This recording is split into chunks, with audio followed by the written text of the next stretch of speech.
never know if it could change your life. Take a chance, you're neither wrong or right. You never know if you don't roll them dice. You better roll them dice. You never know if it could change your life. Almost all the soundproofing is up. There's just like a little bit more of the wall, so... Yours is so classy looking, too. That's all. It's all my wife's doing. It's all baffled. Yes, and she's put like entirely too much effort into it. I'm like, babe, no one's gonna see this but me. You can. It's okay if the slats are not like precisely exactly the same width apart. I mean, I but we're all gonna hear it. Right? That's right. We'll hear the shoddy craftsmanship before we see it. Hello, everyone. Welcome to Dungeon Master of None. I'm Dungeon Master Rob. And I'm Dungeon Master Matt, and today we're here to answer your letters, your questions about game mastering. But first, how are we doing, Rob? How are the vibes? The vibes have been better. I'll be honest. I don't know how many of you listeners are aware of this, but there is such a thing as a professional game master these days, and we've discussed such. I've heard of this. Such lofty individuals in the past, but for the most part. I'm always like skeptical of this. It feels a little bit like a life coach to me. Like anybody can call themselves like a pro game master, but like, what's your qualifications? How many clients do you have? Sure. Like, are you running games? Are you getting paid? Are you making a living doing this? But there's in my weirdly pro gamer town of Portland, Oregon, there's an establishment that was actually hiring like salaried full-time game masters for holy shit, upcoming business. I know, right? Wild stuff. Part-time, full-time. I had some questions about the role, but I was like, well, it would be probably be a pay cut from my shitty corporate job, but I should do it anyway. I should at least apply and see what the deal is. I have some questions on whether this salary will be there. I mean, I hope it is, but will it be there in a year? Right. Can the market truly sustain this many full-time? I mean, you're not even a four sports team. I know. Yeah, Yeah. Portland. Right. There's just the Trailblazers. I know. It's not. It's what one wonders if Portland can truly support this many or any professional game masters. But all that aside, I thought I'd take the risk and throw my hat in the ring. So I threw together a resume of my various accomplishments, this podcast included. And, I'm a humble man, Matt, but I like to think that in the world of people with professional accomplishments related to being a game master, I'm probably in the top tier. I've run games at cons. I've run games for 20 years. I've run for lots of different groups. I have a podcast. Again, this is a very minor accomplishment in the grand scheme of things, and I don't think that anybody should be impressed. But I do think the one thing that possibly it should, relate to is like, does somebody want to hire me to run games at their establishment? What you failed to recognize is that everyone in Portland has a podcast, so they threw that one out immediately. That's right. They saw that I had a podcast, and they immediately threw my resume in the dustbin of history. Yeah, I did not. Well, wait. Did you? No. Did you hear back? I heard back, and they were very polite, and they were like, "We got too many applications. Come to our networking event." And I was like, "Well, fine, whatever." Owned, I guess, is the point of this story. Is like I got owned. Yeah, rejected. Yeah. Anyway, so let that be a lesson to you. I'm not sure what the lesson is, but it's a lesson. Yeah. Well, rejection. It hurts. I would feel better if every time I got rejected from a job, instead of getting a polite email, I just got my CV back with like a big reject. That would be nice. That'd have a lot more finality. That would be way better. Yeah. Yeah. It would be more fun. Oh, yeah. You can still make it. Come to our networking opportunity where we're probably just going to get you to try and come by our things at our place. Here's the thing. I am a millennial who graduated into the recession. I have been rejected from so many jobs it no longer even phases me. So I'm not. But it was kind of funny to me. I thought it was Yeah. It's kind of funny to me too. It is funny. I think it's funny. I'm amused. We should laugh. Immediately rejected. Anyway, so don't take our advice, but here we're gonna give it to you. So that's what we're doing today. From Rejected Dungeon Masters. This is too late to rename the podcast. Here's the first letter. Yeah. Hey guys, Love the podcast and the insights it provides me as a new DM. Bit of a random question, but to what extent do you think it might be cool to allow spellcasters to once a day cast any spell in their spell list, even if it hasn't been prepared? It would consume a spell slot of any prepared spell would normally. I have a feeling this would work well for my players, and especially during times when they say, if only I had that spell. This would negate the fact that very often it seems to me that players prep the spells that would have the widest utility. Keep rolling them dice, fellas. James in Wales. James, this is a good question, and also it's one that I think designers have recognized is a problem in D20 Dungeons and Dragons style games, because they keep giving casters things that do exactly this. I mean, the Wizard's arcane object, or whatever it's called now in 5th edition, allows them to do this, and clerics can spontaneously cast some spells. I mean, I believe in both editions of Pathfinder, yes, wizards in particular have this ability to do it once a day. I mean, It's a choice between that and a familiar. It's different in 2nd edition, but there's something similar. Yeah, so it exists. The answer to your question is I think it's a good idea. I guess it would be a little bit more powerful in 5th edition, but I guess I really don't see a problem with it. I mostly what this question highlights for me is how creaky Vancian casting is as a mechanic, and we are long overdue for a new paradigm, though I don't think that's going to happen anytime soon in official D&D products. But it sucks that if you want to play a wizard and be able to cast the spell that you want to cast, that you have to have foreknowledge of what's going to happen, or be some kind of 3-dimensional space chess player and know exactly what your DM is going to throw at you, which is not fun. Maybe you just want to prepare the spells that you want to cast, and you don't want to feel annoyed if you don't have Featherfall when you need Featherfall. 2 perspectives, Rob. 1, choosing spells, in my opinion, is supposed to encourage a little bit of forethought and hopefully research or scouting and coordination among the party. Oh, you prepare these spells, I'll prepare these spells. Should we find out if our enemies have any disguises, and that way I'll prepare see invisibility or glitter dust, right? But if your players are never the type that are going to do that, and you don't feel like you can encourage it, that's okay. I think that's one perspective. Preparing spells, encourage research. Sorry, that was both perspectives? Oh, no, that was one. Oh, no, second perspective is, sure, just give this to them, because, lots of systems apply this. Think, as with any house rule, try and think through the consequences. Consequences are those one-off spells that you only need once a month. You're never going to prepare those because you'll use your special slot for them. It's not that bad because you're still using the special slot, which could be, used for anything. Second is, you just made every caster slightly more useful. Make sure every player that doesn't cast spells has picked up a cool magic item that can do a couple tricks by this point. A way to balance this, if you do want to do it, is those really specific spells, those once a month, once a week. Give them a material component and make the players actually follow it, so that they can't just spontaneously cast, something that, wish or raise dead or something like that, right? But the argument against this, and it's a perfectly decent argument, is that casters are already pretty powerful, and do they need any help? Maybe not. They could also, here's the other thing is, they can always buy a scroll or scribe a scroll of these spells and have it on hand if they, want to cast it. So, I mean, right. I'm a very generous DM. I would just give this to my players. My players also don't abuse the system very well, so that's not a problem.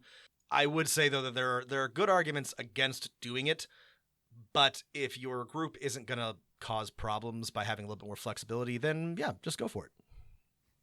Yeah. Yeah, this is definitely, I mean, I think this is the essence of a house rule is I don't think this needs to be in the system, but for certain groups, the ones that are just like not really into researching, not really into the analysis paralysis of picking their spells, yeah, perfect. It lets the wizard eventually cast comprehend languages in a time that it's If useful. I were going to be stern headmaster, Rob, for a moment, I would say that Wizards has already given you the tools that you need if this is the problem that you have, and the tool is called Sorcerer, or one of the other spontaneous casters. Like there are classes that you can play where you don't have ritual caster. Ritual casting. Like there are already things in place. So, if I wanted to be a hard ass about this, I would say no. If you want to spontaneously cast your spells, play a class that spontaneously casts spells. Don't ask for special treatment from your wizard who has more flexibility. That being said, do I think that this is a particularly, like I said, like Matt said, like it's a house rule. It's probably fine. It would definitely be abused in, broader play, but it might be just fine for your table. It's absolutely something I'm gonna like because I'm thinking back to the 3 different wizards I've played in various Pathfinder systems, and every single time I've picked the spontaneously cast 1 spell a day over Find Familiar because it just lets me know, I love having all the utility spells. I hate worrying about which ones I prepare. I like being a wizard, but only swapping out a spell every couple sessions and not having to think about it. So knowing that makes me very happy as a player, I know it would probably make many other players happy as well. Yeah. Good question, James. Thanks for writing in. Thanks, James. All right. This one is from Nate. Nate writes, "Hey guys, love the show. You guys helped me build the confidence and knowledge base to DM my first campaign that I have run over the last 2 years. That's good to hear. That's why we do this. I have a question about giving magic items to my characters. I DM a homebrew monthly D&D game for 6 players of varying investment and skill. I asked my players to complete a survey after our first campaign concluded about potential improvements for future campaigns. Cool. One of the pieces of feedback that surprised me was the desire for me to place curated magical items relevant to their characters rather than using random loot tables. I experimented with both curated item drops and random loot tables in the first campaign. While I understand it's frustrating to defeat a strong enemy and not receive a useful piece of loot, it's unrealistic to expect every significant bad guy to have items relevant to the party's class and build. For example, if they defeat a cultist necromancer to conclude an adventure, he shouldn't drop a +1 longbow just because there's a ranger in the party. Why in the world would he have that? This isn't World of Warcraft. I've also experienced creating an item that I thought was insanely awesome for one of my characters and not fitting the player's headcanon for what they wanted their character to be. It's my belief that there are going to be some items that the party will find useful and others they won't. They can always discard or sell the haul they don't like. However, I also understand the PC's perspective that we're playing a game, so we don't need to be too true to life. How do you guys balance this? Do you meticulously build the world around their characters, creating culture shops and bad guys that would have relevant items to them? Or do you opt for rule of cool character-specific loot for them, even if it doesn't make sense? Combo of both? Curious about your thoughts. Thanks, Nate. Yeah, I would say short answer for me, Rob, is a combo of both. I add cool items that I think the enemies would have, and then I also have a quick list on one of the page of my notes of the significant magic items, things beyond potions and scrolls and things that are only minorly useful that I've given so far, and who's got them. Yeah, I also do a combination. I always have items in mind that I think would be cool for my players' characters, and I try to sprinkle them throughout as is appropriate. But I also throw a bunch of random loot at them so that it feels, I don't know, realistic. Like, you've discovered an enemy horde, and it's not full of exactly the weapons that you need for your 6 players. It's got a bunch of different things in it. But I try to make sure that everybody gets a little bit of something. Here's my big picture take. Dungeon mastering, answering the question, why would a necromancer have a magic longbow for a ranger?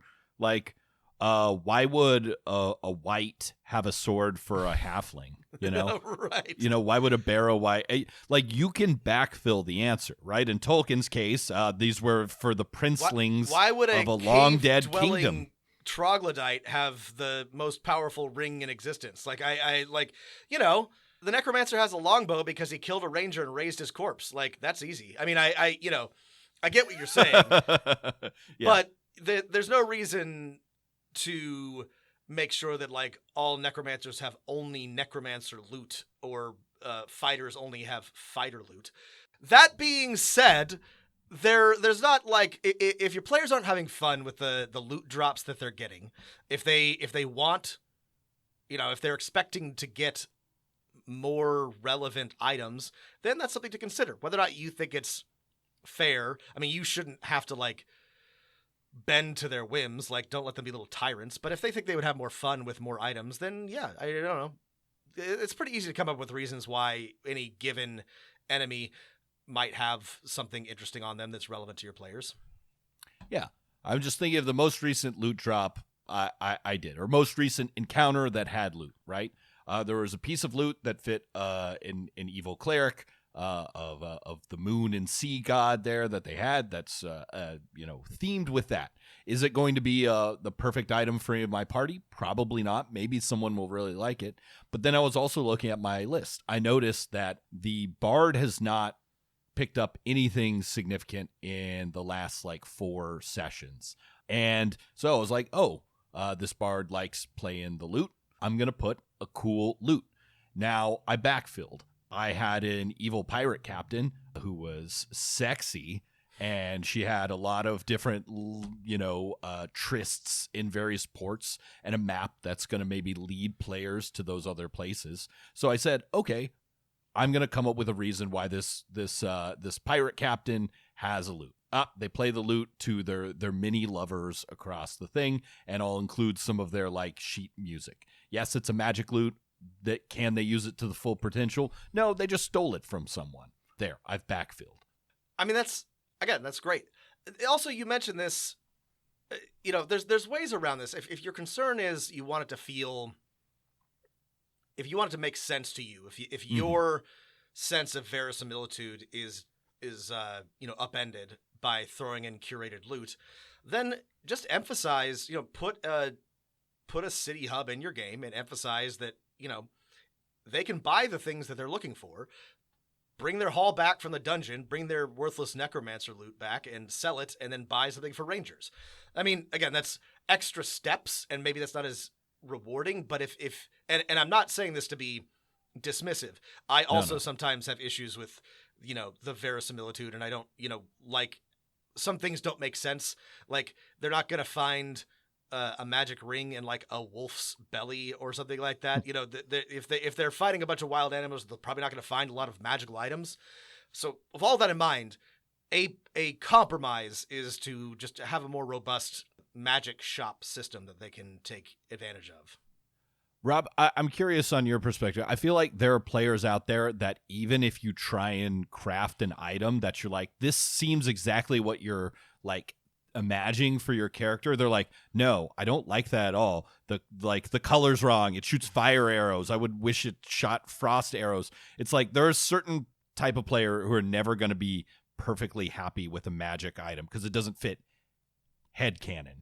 That has happened to me, and I'm aware of that. And in those cases, I just, I give them opportunities to just either, I would not say buy, but like commission. I usually throw in a magical item, craftsman or merchant or something, and they can be like, look, this is precisely what I want for my very specific character concept. And the mystical fence and or blacksmith will say, all right, come back in 2 weeks and bring a lot of gold, and you'll have your, +1 frost and flaming elven curved blade, and then you can play out your very specific class fantasy, and that works. That is an entirely viable option. Yeah. For the players that have that headcanon, let them buy commission or quest for that specific thing. And I think I want to commend you, Nate, on doing the like fun survey for your players and trying to figure out the best way to be responsive for them. That's super cool. That's such a good idea. All right, give them the answer a combo, but also give them if you did a survey asking them what they want, you better give them what they wanted. You should probably give them what they want, at least partially. Thanks again, Nate. All right, here's our next letter.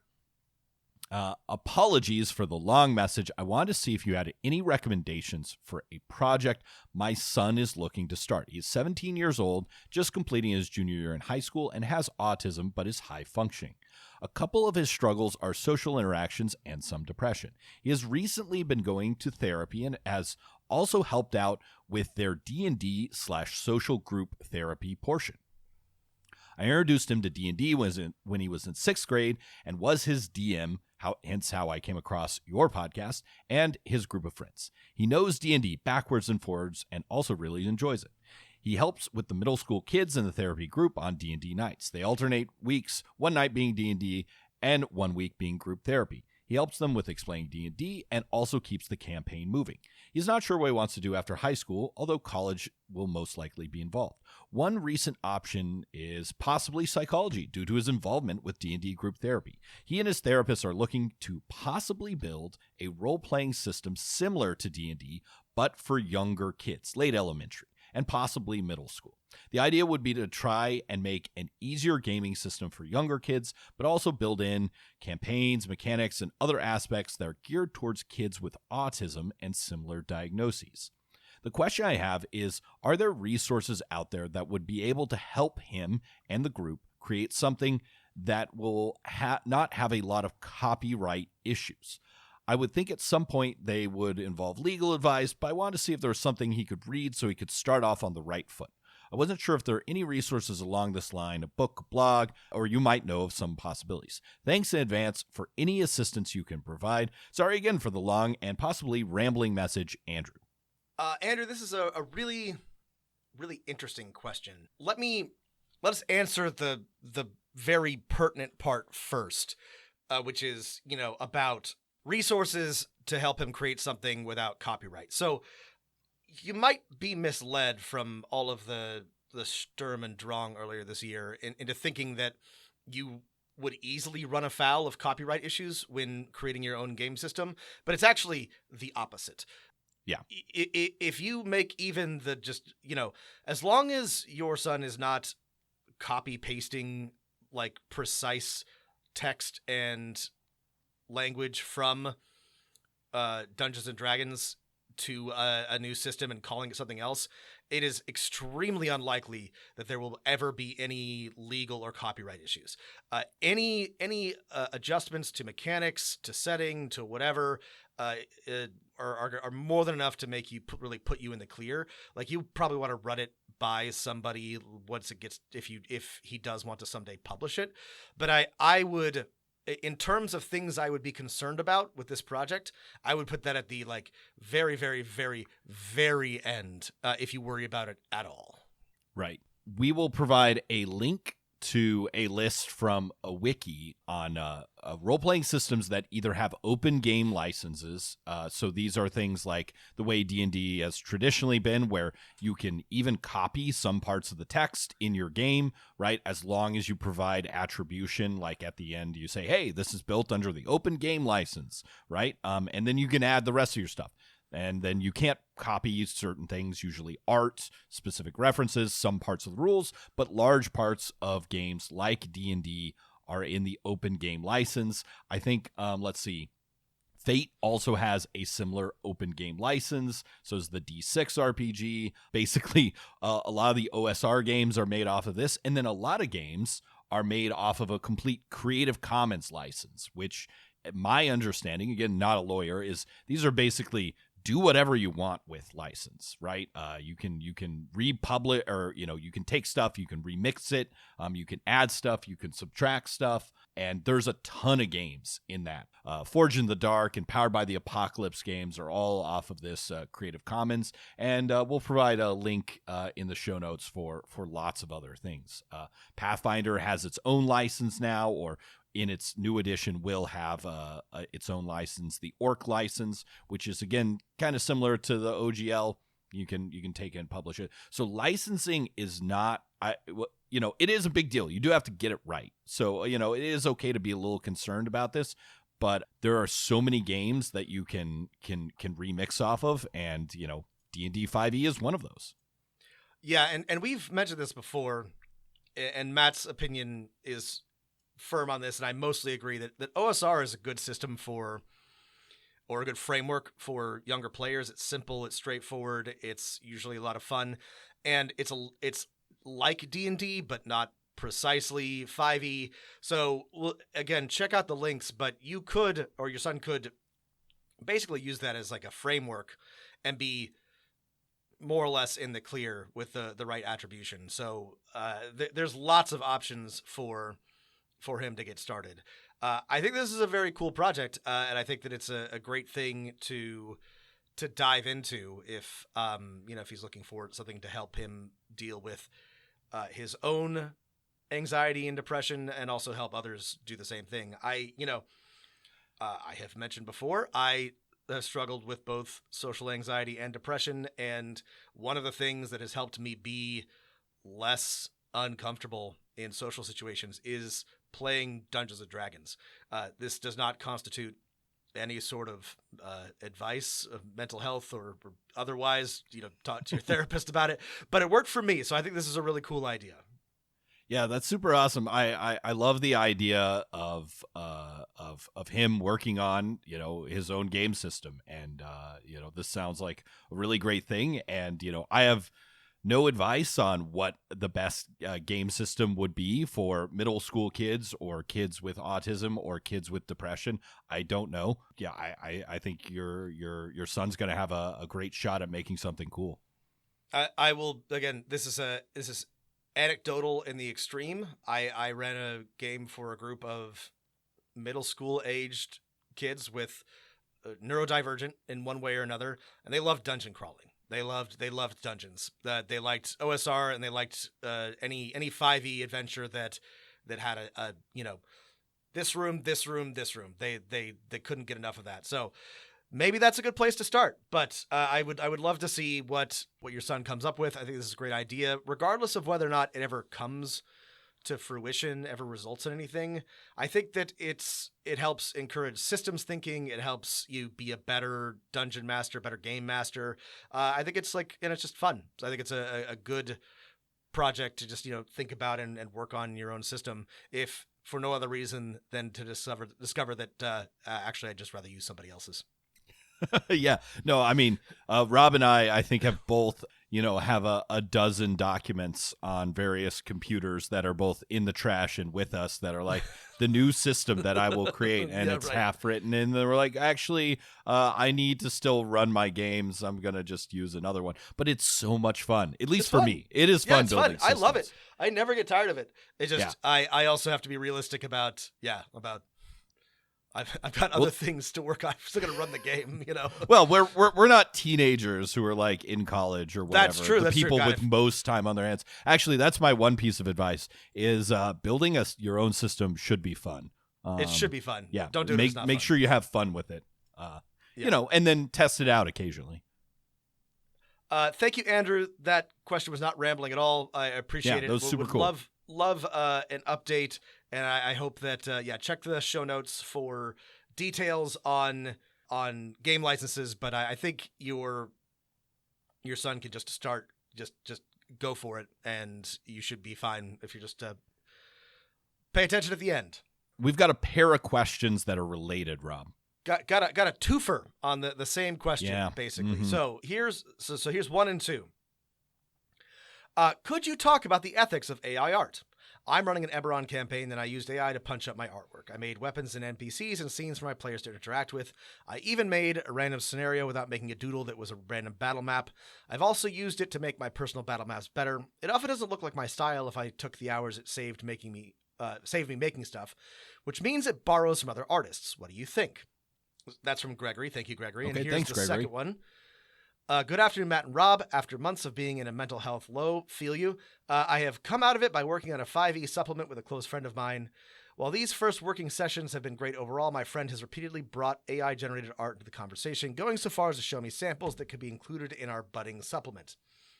I'm immediately opposed and somewhat turned off, but as AI is not going away, I think the topic is worth discussing. A question for you then, DMs. The availability and prevalence of generative AI are growing at an exponential rate. What are your thoughts on the ethical use of AI in the indie TTRPG space? And Matt, Yes. Have any of your students turned in a ChatGPT essay? Best James. Okay, let's James, save that question. Matt is for no the longer end. teaching, so he doesn't have to Oh deal yeah, with that. big. I do have an example of an AI of a generated essay thing, so I will share that. But let's start with the big question. So like, Rob, what's the deal with AI? Why are creators upset? Why is it a big topic of conversation in role playing games? Yeah. So I want to preface this by saying that I'm not an artist. I'm not a visual artist. I am a writer, and I am deeply disturbed and upset by the way that ChatGPT has been used to try to undercut writers. But I'm not a visual artist. I don't doodle. I don't draw, and so I think that that people who are visual artists, you should listen to them first and foremost. But here's what sorry, that's part one. Part two is, we do not have the final answer on this. Matt and I, we have a point of view on AI art, and we'll try to give our best opinion, but this is a pretty thorny ethical question, and I don't want anyone to think that we are, the final word on it. Oh, I think you hit on the main point, is that it's an ethical question, right? It is. More than one about technology or convenience, right?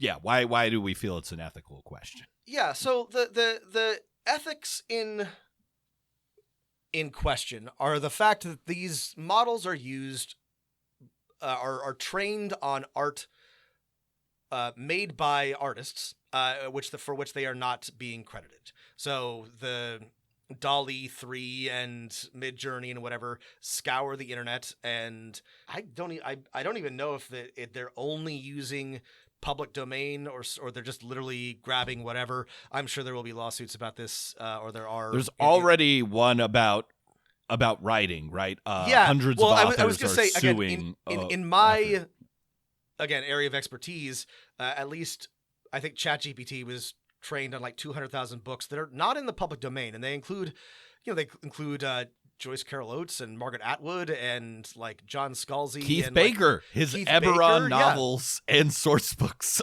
Yeah, a bunch of D&D stuff. And so like that's questionable. I would say at the most generous thing I would say about that is that's questionable. At the end result isn't like we're recreating a Keith Baker source book, but also like it's kind of fucked in my opinion that they just like threw his writing into a big algorithm and had it spit stuff out. Like, the authors should get some like pittance of a royalty, if nothing else, for their training data. It shouldn't be done in the first place, but I don't know. Right. If you sample someone music, you got to pay them, Right. So there's one point of view which says that any use of generative AI is unethical because it's been trained on the work of artists without compensating them. And I think that's a valid point of view. I think I'm a little bit more gray area on it, but anybody who said that to me, I would be hard pressed to say that they were wrong. I think that I tinkered with ChatGPT when it first came out for my job, and I played around with DALL-E last year when it was brand new. They're interesting toys. They are not worth the questionable ethics of their sourcing for me to use them for anything else. So they're not worth the billions of gallons of water it takes to cool the computers. There's lots of caveats these, here, right? Computers. There's also like my other caveat is I think the art in particular and the writing is dog shit. It's awful. I think I was getting to that. Yeah. So, I mean, I don't, art is taste and stuff, but I've yet to see anything like AI generated that doesn't make me feel weird at a fundamental like level. And I don't like it. It scares me because it looks bad. Yeah, it's really, I was poking around Pinterest for, not for a game, just for a character portrait for, for a video game. I wanted one to replaying Pathfinder Wrath of the Righteous, and I wanted a cool guy. And I was on Pinterest, and like every other portrait was clearly AI generated. It just like looks weird. There's just like something like off about it. Like, anyway, sorry, this is not the point. Well, it sort of is the point. But and see, the other point is that, like, this stuff is coming into RPG publishing. Again, Wizards of the Coast with a full-time art director and a team, an art studio, art commissioner, design, layout people of like 7 or 8 people hired, commissioned, and published in their print books a run full of like 7 or 8 pieces of AI art. I actually just read that they removed 17 pieces. 17 pieces. Wow. And they did that because we yelled at them. But yeah, they only because they got yelled at. So, and we've talked before that a lot of like cheaper things have a lot of AI art. So I think this brings up 2 questions. What about like home games and because we have 2 letters. One's about your own game and one's about other things. What about home games? For home games, only God can judge you. Like, I don't know. I feel I think that it would be best to just not ever use AI generated art, but also like for coming up with like, oh, I don't know, here's a drow warrior. That's a perfectly viable use of, like, that's one of the things that it can do just fine if you don't want to just search Pinterest and grab something there. We've discussed, there is the harm of artists having their work stolen and all of the water that it uses, and also empowering tech assholes to do more tech asshole shit. But if you're not giving money to bad people and you're just using it for your home games, the harm is extremely minimal, and I don't think that it's a bad thing. I would just say that an equally ethically gray thing is just borrowing somebody's art from Pinterest or DeviantArt and using that instead. It might take a little longer. So, but I don't think it's for your home game. I'm just like, I don't know. It's fine, I guess. I want to be clear. Like in my home games, like I'll give players talk about magic weapons, a magic sword, and I'll, have Googled sometime before the game, cool magic sword, and found one that fits the thing. And I'll turn my like little tablet laptop around and say, here, this is the sword you found. And they'll go, cool, neat. And they'll turn it back around and that's over. I guess I used someone's art, but it was a picture available on the internet. I didn't make any money off of it. Maybe it's ethically gray, but I didn't think I did anything too wrong. I don't. And I think, I think most dungeon masters do something similar with images. The difference with AI is I haven't seen your like generations. I can't imagine there's an AI generated map that isn't, that is better than one that was actually drawn with purpose and thought. But if you don't have the time, or you would rather spend that doing something else, I don't think there's anything bad about using, an AI art thingy to speed up your process for your home game. Now, if it was me, I wouldn't, but it's you, so you do you. For supplements, I don't think that there's anything legally problematic, and lots of things are doing it. I would say, though, that is not great. I would object, and I personally would not want to buy anything that has AI art in it, and I will never intentionally buy something with AI art or AI generated text, just because it sucks and it seems wrong. So I'm not going to do it. I feel like a lot of people feel the same way. Maybe not with the way sales are going on places like the DMs Guild, but like I would hope that people would be like, no, I'm not going to buy something when you could have just commissioned someone for anywhere between $5 and like a couple $100. Right. I mean, obviously, not everybody has the money to commission an artist. It's not that expensive to do so, though, if you want to, especially if you, again, for Matt and I, we just need usually one piece of cover art, and the rest is something that we can sort of like cobble together. And that's always a good use of our resources when we are putting together a supplement. So again, nobody yet is going to, slap you on the wrist if you put AI art in your supplement. But if you don't disclose that it's AI generated art and people find out, they'll be mad. If you do disclose it, people will be mad. I would avoid it if I were you. And I do think that ethically it's it's when you start to make money off of it, it is less good. And Matt keeps making this point, and he's not wrong.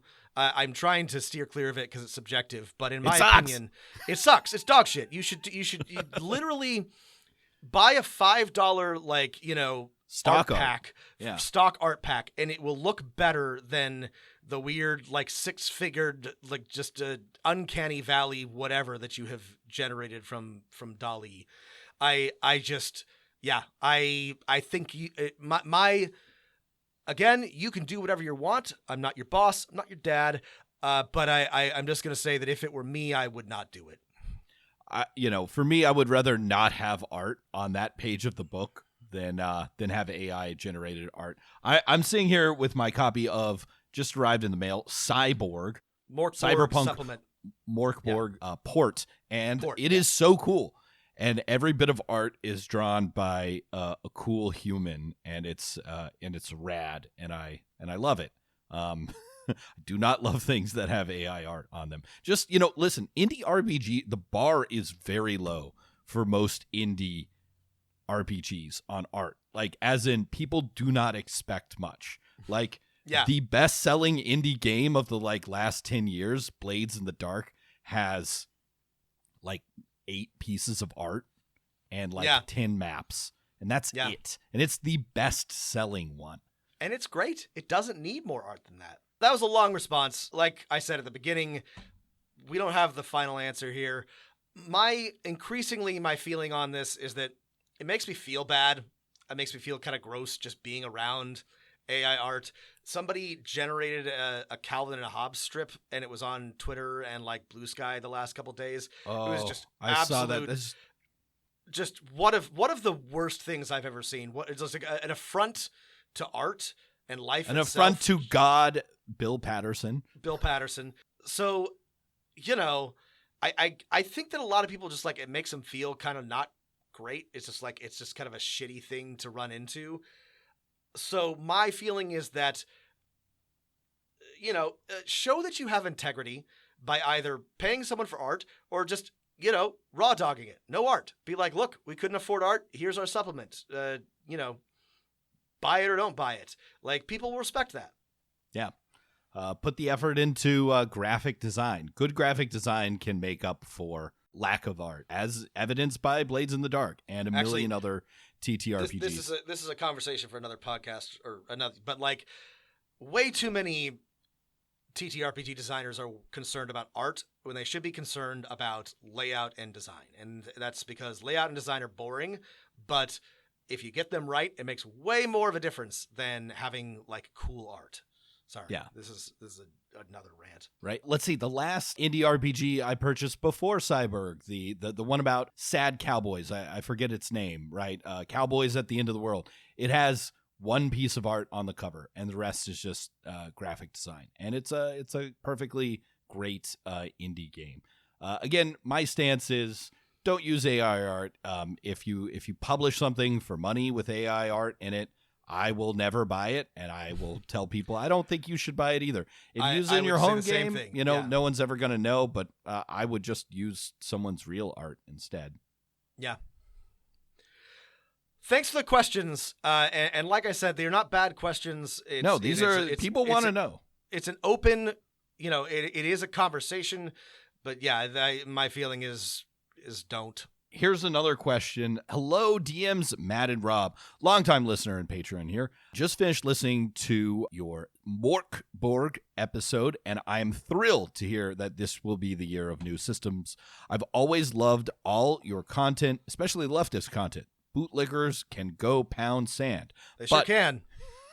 But your in-depth analysis and review of game systems is what keeps me coming back. That's the good stuff for me. That being said, I would absolutely love if y'all take a look at Free League's newly released Year Zero Engine OGL/SRD. At first blush, it looks very, very good. I'm hoping to use it as the core of a game I'll be designing, but I would love you guys' opinion on it as well. And I'd always be down for reviews of Free League games. They're absolutely my favorite game company at the moment, hands down.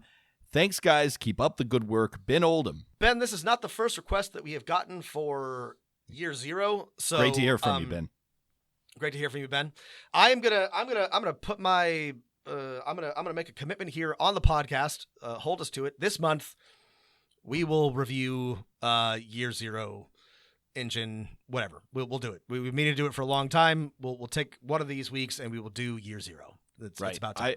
I mean, they're using this for a ton of games, and well, I guess it got started with Mutant Year Zero, and you know what? We need more white. See, the thing about like game engines is lots of companies make very specific game engines for their one specific game, and I approve of that. But there is, you know, as much as we talk about system matters and stuff like that, having a core system that everyone at your table knows and loves is super useful. This is why we see 1,000 fan hacks of Star Wars 5e, Pokemon 5e, Harry Potter 5e. It's because, well, there are people are saying, hey, why don't we just use the system we already know, or at least parts of it? And that's good.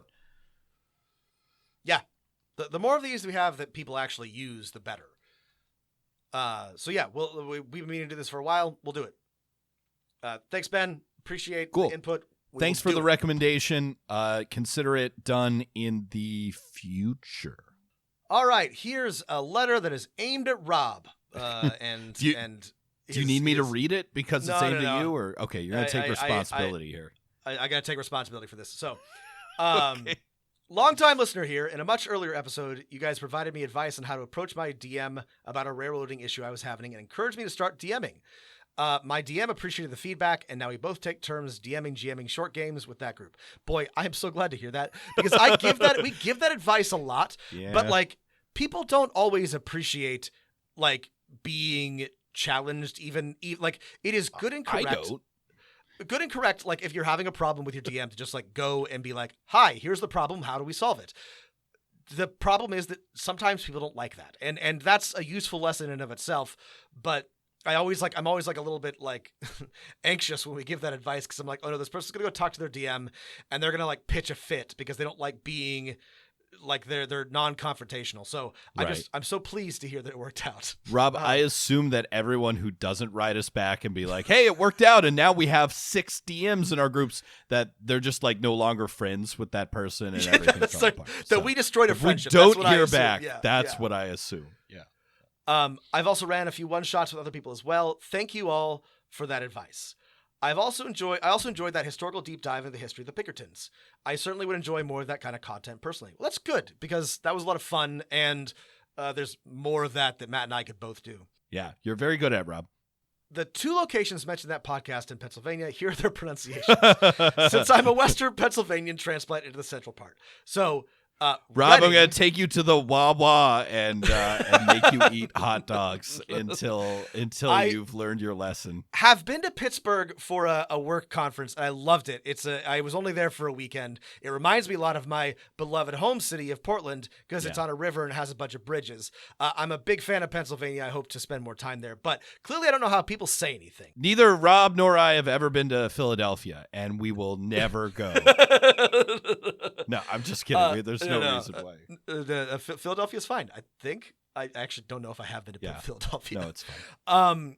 I did look these up before that podcast, and then I completely failed to remember the pronunciation. So here's the correct pronunciation of some of the place names. So a word that looks like reading is pronounced Reading or Redden if you are a Pennsylvania Dutch local. Right. The red and rainbow is in Pennsylvania. The Reading Railroad, if you are a Monopoly fan. Right. Which everybody I ever knew growing up said wrong, because why would we know that it's the Reading Railroad and not the Reading Railroad? All right, the other one, so this word is spelled Schuykill, and it's pronounced Schuylkill. The Schuylkill. Schuylkill, or Schuylkill. The OO is pronounced like you would with food or ooze, so Schuylkill. Schuylkill. Stay well and keep up the podcast. Alex, thank you so much for correcting my pronunciation. Normally it's Matt. I made the terrible mistake of trying to pronounce some Pennsylvania words. We are pedants on this podcast, so anytime you want to be pedants to us in return, you are encouraged to do so. If I think you're being annoying, I will ignore you. But if I have gotten pronunciations wrong, I actually do want to get them right. So thank you for this correction, Alex. If in the future we ever say anything wrong, just know it's because we're like really smart and we've read so much. But you know, That's right. we're kind of isolated and we haven't had a chance to ever say it aloud. So it's actually so really, it's actually when we get it wrong, it shows how smart and well read we are. Actually, you're doing ableism when you correct our pronunciation because No. Thank you again. Genuinely, thank you so much, Alex. Yes. And thank you for Thanks, listening. Alex. And I'm glad that our advice was actually useful. All right, and here's a letter from one of our Patreons. Thank you, Patreons, for sending us cool letters and messages. And if you want to, get some extra episodes and other cool stuff, patreon.com/Dungeon Master of None. Hey, guys, I've been world building. Love your episodes on world building, by the way. They're so helpful. And have a campaign set not long after the beginning of mortal civilization. I'm trying to set it like 500 or so years after the start of the time of mortals, and would love any publications you know of that take place in that time for inspiration. I'm also wide open to recommendations you two have on running a campaign in a time when the world is young. Thanks for making us look good out there, Garrett. Garrett, this is a really interesting question, and I think we talked about this. I think we talked about this in one of our world building episodes. We didn't address it directly, and the reason why it's so interesting is because it's actually kind of hard to address because this is rare in fantasy, almost unheard of, to be quite honest. And Matt can maybe correct me with some examples, but I'm actually like drawing a blank in terms of fantasy. I have a couple of general suggestions, but it's almost trying to think of a like you mean like of a fiction book, like a fiction that takes place in a young world set like this that sets shortly after the founding of human civilization. Other than like I guess the Silmarillion. No, gosh. Yeah, that is weird. Okay, well, let's talk about this. I think the reason why this is the sort of assumption in fantasy is there's layers upon layers of cultures, and if you need a reason for a dungeon to be there or a magic item, you'll just say, well, it's from 10 civilizations in the past. There you go. Wash my hands. Easy peasy. We have talked before about how it's interesting to have a fantasy world that's not in decline. Like, that's another sort of like assumption is that there's, that everything used to be better in the past, and also there's an ancient past, and subverting either of those makes an interesting world. So my thoughts on this, Garrett, again, I am not coming up with a single fantasy recommendation, but you can and should look to mythology for this. So I think same thoughts, same brain. I think that like a great, by the way, this holds up. The Epic of Gilgamesh is exactly what you're looking for. Like, if you're looking for, like, the world is new, we got to put those fucking monsters in the ground. Me and my buddy Enkidu are going to, wrestle some lions in the wilderness. Like, that, it's a great story, and it really, like, captures the feel of, like, we are coming out of the wilderness, and we are making civilization. And that's, that along with, the Aeneid, or the Iliad, or really any of the great like early epics will capture that feel. Whether or not you want to have like sort of like an ancient history, like a Bronze Age feel to your civilization, if your world is new, I think that the angle that I would go for is like, it's all wilderness out there and it's populated by monsters, and we are trying to like carve out some place for mankind to build cities and not be eaten by hydras. And it's also, the gods are still here. They have that's their city state over there. That's where they live. They live on that mountain. Don't look. They'll smite you. Yeah, no, really. So Rob is absolutely right with mythology. I think I have 3 recommendations. One of them I can actually recommend in that I've played them. The first is there is a 5e setting that is like this, and it was launched on Kickstarter. It was a very successful Kickstarter. It's called Pangea, and I remember this. I haven't played it, but it looks cool. Yeah. Yeah, I haven't played it either. I haven't read it, but it does sort of what you're saying, and I'm sure there's a lot of stuff in the campaign setting you can steal, whether it's good or not. It looks big enough that there's probably stuff for you to take for your homebrew campaign. Plangia or Plangia. I'm not sure how you pronounce it. The other is there's a Greek 5e adventure, Odyssey of the Dragon Lords. That is very high Greek mythology. I have not played it. I have read it. I did like it. I think we will review it one day.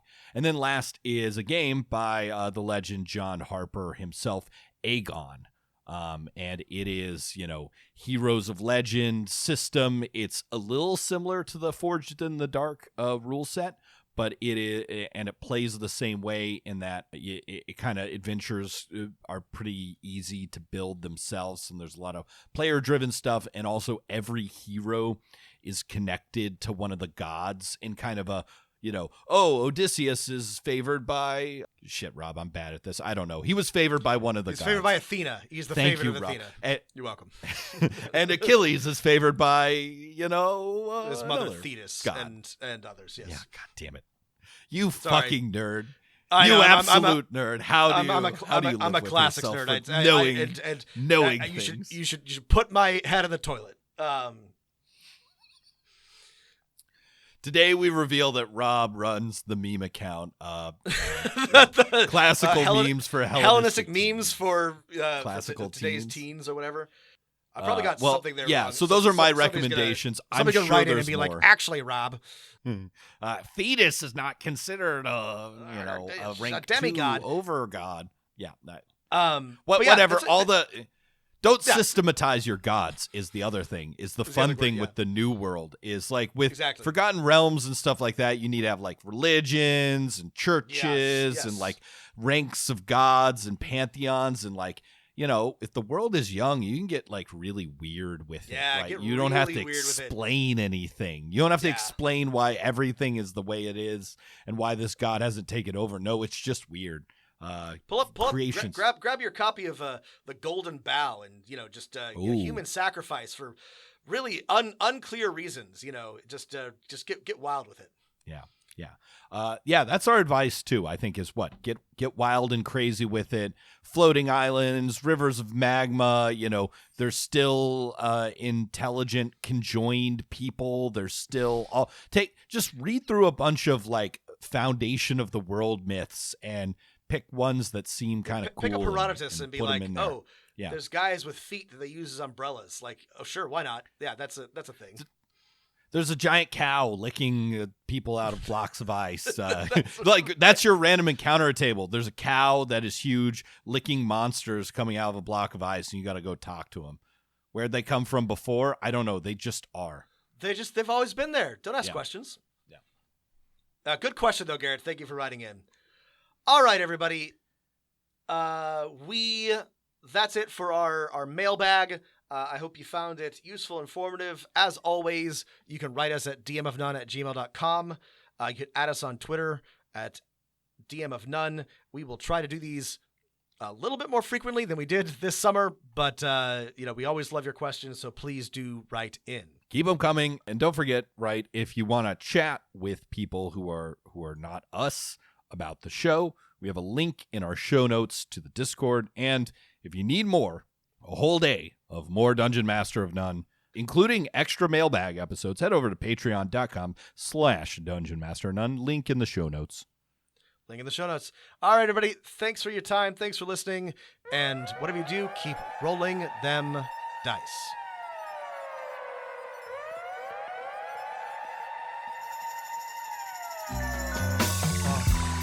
You better roll them dice. You never know if it could change your life. Take a chance, you're neither wrong or right. You never know if you don't roll them dice.